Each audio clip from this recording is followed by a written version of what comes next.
Good evening, I am Shane Jones with the Thursday, November 17th edition of the CBC Evening News. In our top story, Prime Minister Frendel Stuart is tonight reporting another aspect of the 50th anniversary celebrations.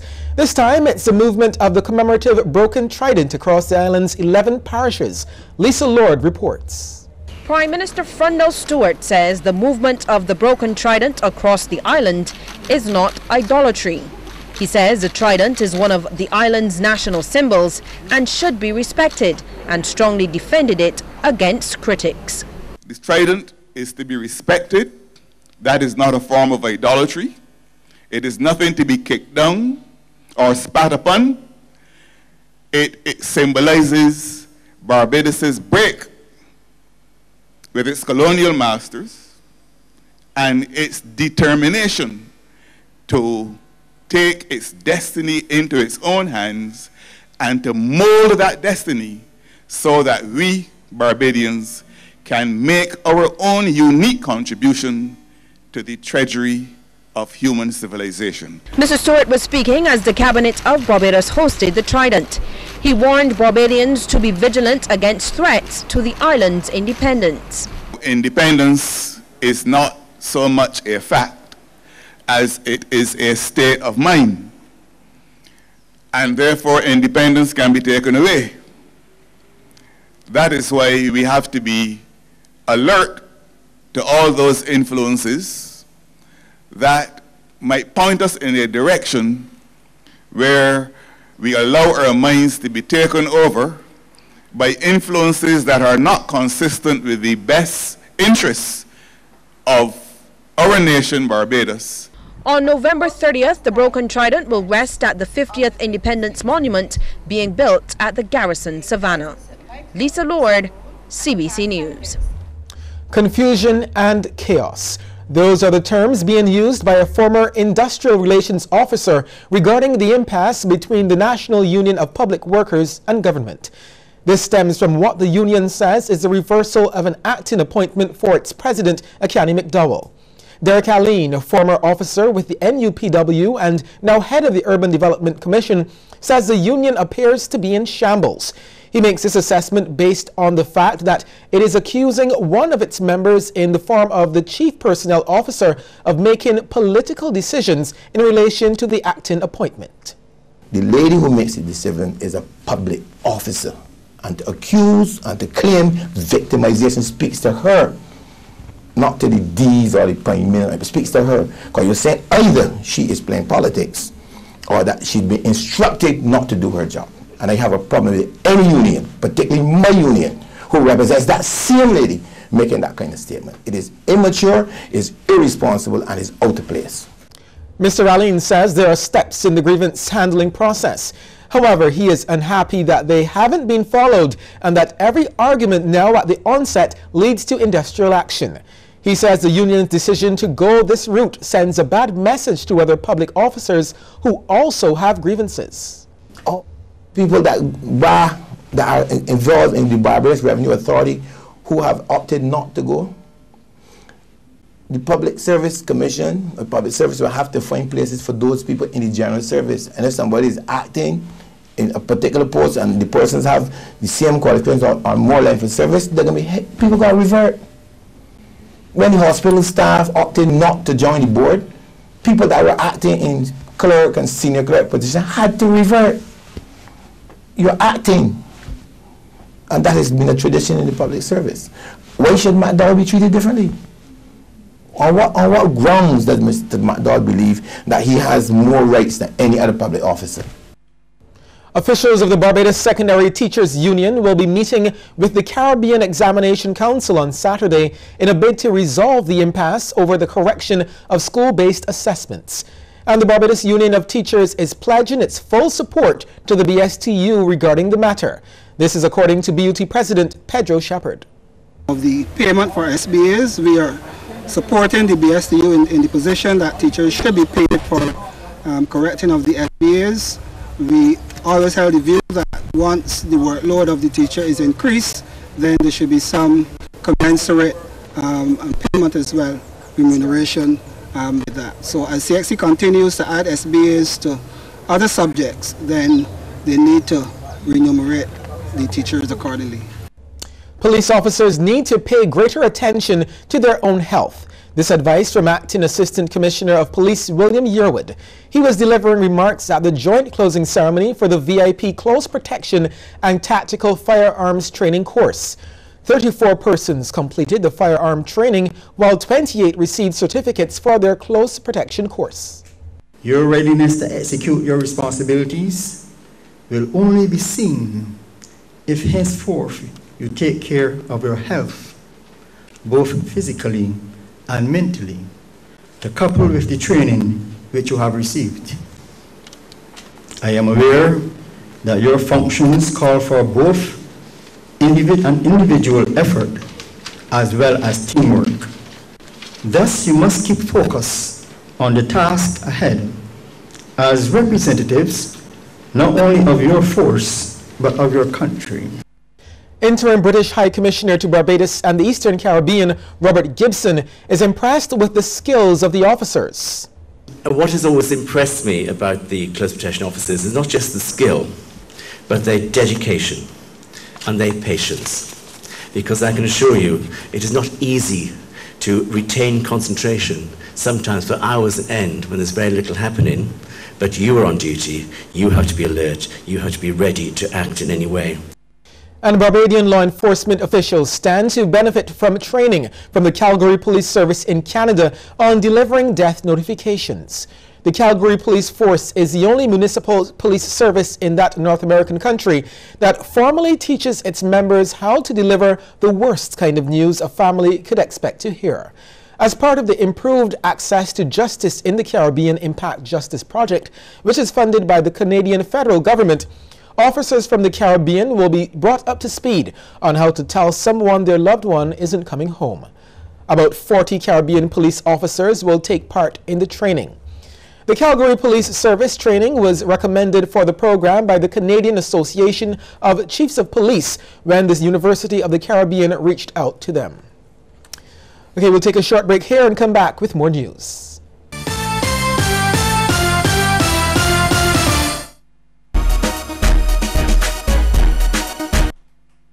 Don't let your data experience slow you down. Step up to Digicel, Barbados' fastest 4G network, more than twice as fast as the slow network. Get more with Digicel.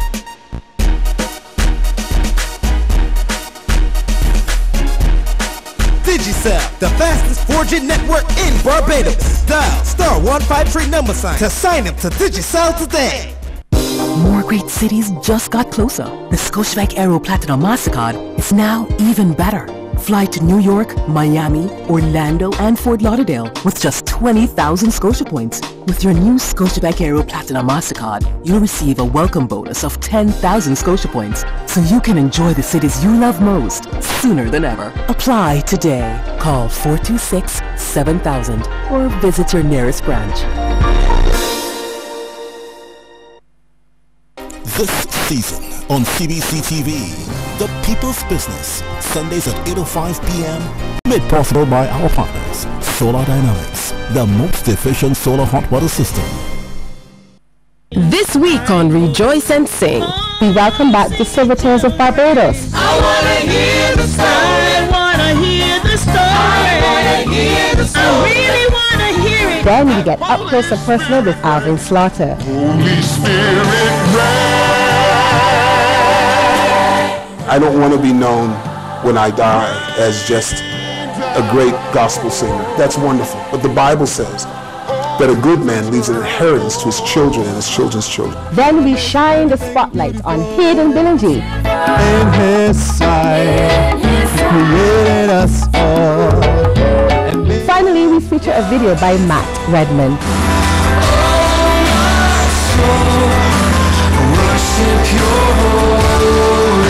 Don't miss Rejoice and Sing, Sunday, 9:05 p.m. Brought to you by Sewing World Department Store and Black Image for savings, satisfaction, and service.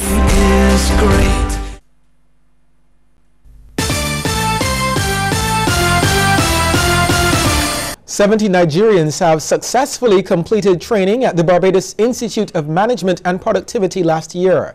This was revealed during BIMAP's annual general meeting at the Wilde Institution this morning. The Nigerians were part of the controversial Delta State program.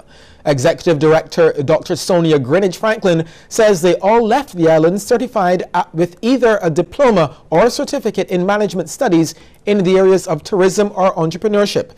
Chairman of BIMAP, Benson Straker, says they intensified efforts to attract more students. There is tremendous direct competition, and of course there are always a lot of other training institutions that are coming up. What I can say though is that we have tried to, we have seen some media communication about it. We have forged links with lending institution to provide funding for our students, which was signed a memorandum of understanding in the year.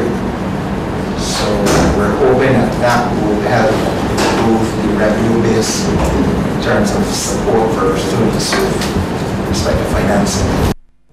Mr. Straker also revealed that they plan to start offering courses online early next year. So which we'll be trying to reach out to Caribbean islands as well too. We're currently doing some work overseas in Turks and Caicos and St. Vincent. So we try to continue to expand our revenue base. Although men and women may be equal according to the law books, there is a long way to go in terms of the mindset of society. Pro-Vice Chancellor and the Principal of the University of the West Indies, Professor Eugene Baratow, made this point as the UWI lecture series continued this week. Professor Baratow says despite females outnumbering males in tertiary education, they are still paid less. And she points out society's unhealthy obsession with female fertility, sexuality, and marital status. The professor gave an example of a newspaper article written preceding the 2003 general election. He stated that in one political party, all the candidates were mothers and had 11 children among them. He compared this to the childless status of the female candidates in the other political party. But I still would like to say to Mr. Hoyt, when the bell rings, we have a general election coming at some point. I want to see an article on the fatherhood status, reproductive patterns, and number of children fathered by the male politicians. Professor Baratow also lamented the disproportionate representation of women as politicians and national heroes and the high amount of violence towards females. She believes a greater sense of gender justice will allow all individuals to be responsible for their own decisions. Gender relations often mask unequal power relations between women and men and between women and the state. Often when we say there is a Bajan man or is a woman, what do you expect? What we are doing is that we are reducing the power dynamics of gender to ascribed roles. These statements encode messages to accept men as they are, so registrar, man is man, as man. And issue constant regulatory reminders of what women's place should be. The Massey Foundation continues to show its support to local causes. This time, the recipient is the Barbados Museum and Historical Society. The museum is preparing to launch an exhibit called Barbados at 50, The Road to Destiny. Deputy Director Kevin Farmer says it will comprise of memories and memorabilia from Barbadians here and abroad. More importantly, this is an exhibit that has been curated by Barbadians. The museum has acted as a facilitator, but your ideas, your objects are here and your memories are here. David Nealons, director of the Massey Foundation, says the exhibition is essential if Barbadians are to appreciate the significant strides made since 1966 and define where we want the country to be in the next 50 years. Indeed, the independence of a nation is a defining statement for any country, and so is the journey that it takes to get there. Therefore, as we stand at the cusp of this, our nation's 50th year of independence, this moment presents the perfect platform for which we can relive that experience. For we know that the road to independence could not have been an easy achievement, as with any occurrence which seeks to challenge the status quo or the norm. But the story of Barbados' journey in this regard needs to be told. Mr. Nealons encouraged the public to view the exhibit and presented a check for $25,000 to the museum. Guardians of the Heritage. That's what the Caribbean Broadcasting Corporation has demonstrated over the past 50 days with a new initiative to celebrate Barbados' 50th anniversary of independence. Every day, along with some of its partners, the CBC hoisted a flag over a plaque bearing the company's logo. Courtesy Garage was the first sponsor to respond to the initiative, while the Arawak Cement Plant was the first company to have its plaque unveiled in a brief ceremony on September 30th. The event ends at this hour with the raising of the Barbados flag over the CBC complex, and we are hoping to join reporter Lisa Lord live in the CBC car park later in this newscast, where a ceremony is underway to bring the curtain down on this initiative. Well, still to come, a look at some of the stories making headlines across the region.